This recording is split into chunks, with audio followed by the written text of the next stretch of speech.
AP local వార్లో వైసీపీకి shock ఇచ్చింది TDP. కొన్ని చోట్ల టీడీపీ అభ్యర్థులు విజయం సాధించగా మరికొన్ని చోట్ల ఎన్నిక వాయిదా పడింది. పలు చోట్ల తమ సభ్యులను కిడ్నాప్ చేశారంటూ వైసీపీ నిరసనలకు దిగింది.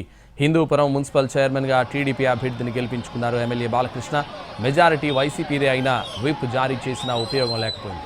ఇక Eluru municipal corporation 2 deputy mayor పదవులను టీడీపీ ఈజీగా గెలుచుకుంది. వైసీపీ ఎన్నికకు దూరంగా ఉంది. నూజివీడులో వైసీపీకి షాక్ తగిలింది. మున్సిపల్ వైస్ చైర్మన్ టీడీపీ ఖాతాలోకి చేరిపోయింది.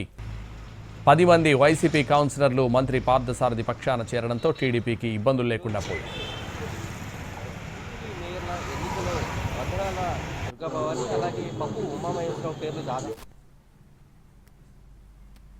అటు తిరుపతిలో హై డ్రామా నెలకొంది. కోరం లేకపోవడంతో తిరుపతి డిప్యూటీ మేయర్ ఎన్నిక వాయిదా పడింది. టీడీపీ ఎమ్మెల్యేతో పాటు 22 మంది కార్పొరేటర్లు ఎన్నిక హాల్కు చేరుకున్నారు.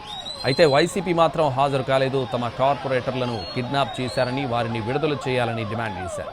దీంతో హై టెన్షన్ నెలకొంది. కోరం లేకపోవడంతో ఎన్నికను వాయిదా వేశారు అధికారులు. అంతకుముందు కూడా వైసీపీ సభ్యులు వస్తున్న బస్సును కూటమి నేతలు అడ్డుకున్నారు. ఇక పిడుగురాళ్ల మున్సిపల్ వైస్ చైర్మన్ ఎన్నిక కోర్టులో ఉండడంతో ఆగిపోయింది. ఇక నందిగామ మున్సిపల్ చైర్మన్ ఎన్నిక కూడా వాయిదా పడింది. దీనిపై ఎంపీ, ఎమ్మెల్యే మధ్య అభ్యర్థిపై స్పష్టత లేకపోవడంతో వాయిదా వేశారు. శాంతి భద్రతల సమస్య పేరుతో తొలి ఎన్నికను వాయిదా వేశారు. ఇక బుచ్చిరెడ్డిపాలెం నగర పంచాయతీని టీడీపీ గెలుచుకుంది.